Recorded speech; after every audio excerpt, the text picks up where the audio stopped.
Now, let's move on to South Africa. The Financial Action Task Force has expressed quite a bit of concern that a bill to fight money laundering in that country faces significant ongoing delays. Now, they have been warned that the country's banks risk being exposed to illicit money flows that could in turn hurt investor sentiment. The Financial Intelligence Centre Amendment Bill, or the FICA Bill as it's more commonly known, is required for local banks to remain a part of the international banking system. But it's still not been signed into law, despite legislators having passed it twice. In fact, the first time they passed it was in May 2016.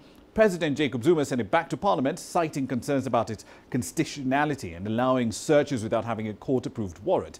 The bill, however, is meant to bolster the fight against global financial crime by making it a lot easier to identify the ultimate owners of companies and bank accounts as well.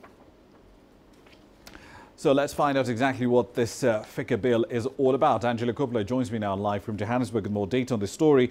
Angelo, this bill was approved in May last year and again in February this year, and those versions are pretty much the same, but it's still not been signed by President Zuma. Why? What's causing this delay?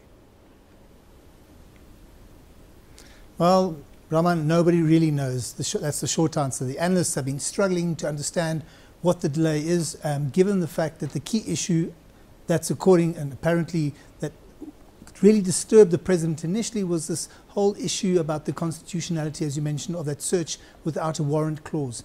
But it's been suggested that it could be newly created lobby groups that are reportedly quite closely aligned with the president and that they've raised some additional concerns. We don't know what they are, unfortunately. In the meantime, there's also been no response from the presidency. We've been trying to get hold of them for a couple of days now about the delay and whether there's going to be any signing done anytime soon.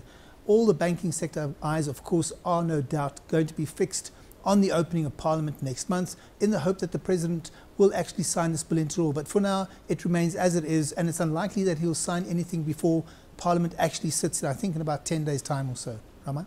Okay, let's assume for the sake of argument that the FICA bill does not become law by June. So what happens next? Quantify for us the sort of damage that will be done to South Africa's banks.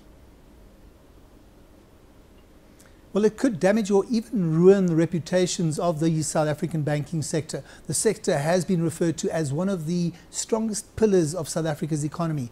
The banks here are well capitalized. They also have a strong governance process in place in all the banks.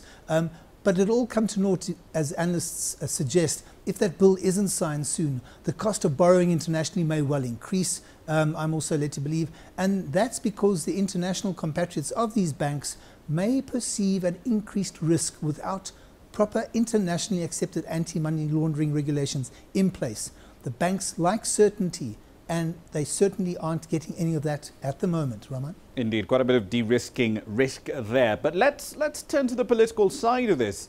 Is there a link between the non-signing of this FICA bill and the ongoing row between the Gupta family, who are friends of the president, and the numerous banks, all of which have decided not to serve the Gupta family? Well, the president and certain parts of the ANC would dispute that. However, ex-finance minister Pravin Gordhan apparently did have an issue. He went to court to get confirmation that he couldn't in fact interfere in the relationship between a bank and its clients. And it's been suggested that he may have been fired for that reason, amongst other issues. In the meantime, though, the court case hasn't been resolved yet, and Malusi Gigaba, the new finance minister, has yet to show his hand in this matter. Some analysts are suggesting, though, that this will probably be his first acid test, Rowan. Indeed. One last question for you, Angelo, touching on something you mentioned a little earlier. The Black Business Council, it's one of the parties that's aggressively lobbied the president to not sign this bill into law. What are their problems with the bill as currently drafted? Well, initially the issue was driven by Mwanzele Manyi. He was then head of policy at the BBC. He's since resigned, but in a nutshell, Manyi told me that one of the issues was the constitutionality issue, but his main problem, he told me, was about giving the banks the power to be the judge, jury and executioner of the act. And he suggested that the banks couldn't have all that power. He wants some of those powers to be shared with other government agencies. The Black Business Council hasn't changed their view since Manyi has left, so it seems like it's still as it was prior to the bill going back twice to the president. Of course, everyone's waiting now for Zuma to make his next move, Raman. Indeed, we'll leave it there for the time being. Thanks for the update. That's Angelo Coppola live tonight in Johannesburg.